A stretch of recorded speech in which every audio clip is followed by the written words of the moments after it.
why the storms are sometimes darkest right before the breakthrough.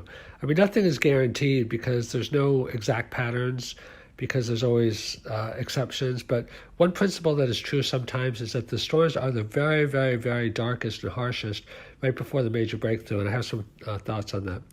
You might have heard the famous expression that that which doesn't kill you makes you stronger. And what happens is, like Joyce Meyer says, new level, new devil.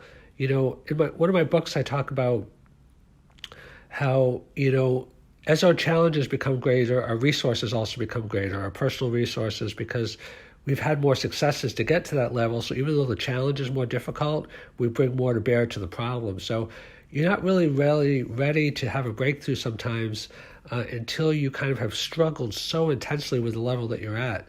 And that's one reason why the storms are darkest before, because it's kind of like until you've really wrestled with it, in an intimate way, in terms of like getting everything out of it, then you're not really ready to graduate to the next level.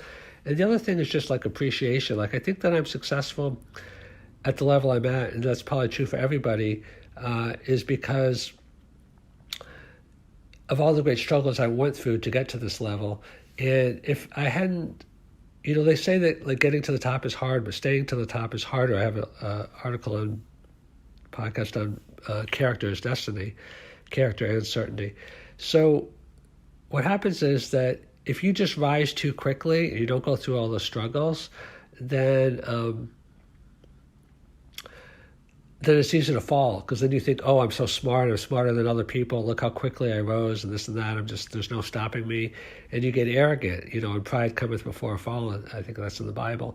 So what happens is that if you grow more slowly, then it's more sustainable. I'm not saying it's always good to do things slowly, but it's good to reinforce the gains. That's what sleep does. Like what happens when you learn something and then you sleep, then the next day you remember it better because it goes from short-term memory to long-term memory. I'm not a sleep expert, but it's something like that. So it's the same thing with life and success and learning and growth, that if you bite off more than you can chew, then you might, then you're going to be slipping back a lot because you haven't really integrated it.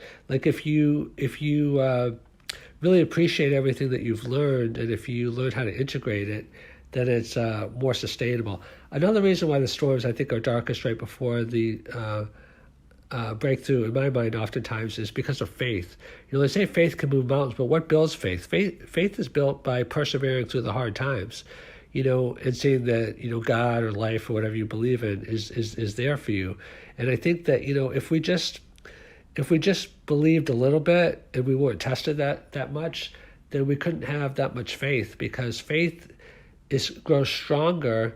It's kind of like intermittent reinforcement. Like at a certain point, then it extinguishes, in terms of intermittent reinforcement. But if you got like, $10 every time you push the lever, and then, well, if you didn't get the $10, you wouldn't try it a few times and you didn't get it, you'd probably give up.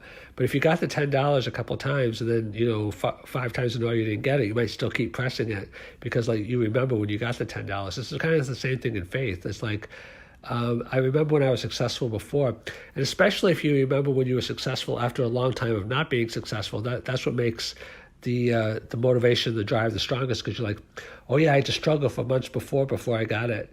And now I'm struggling for months again, but, I could be right around the corner because that's what happened last time.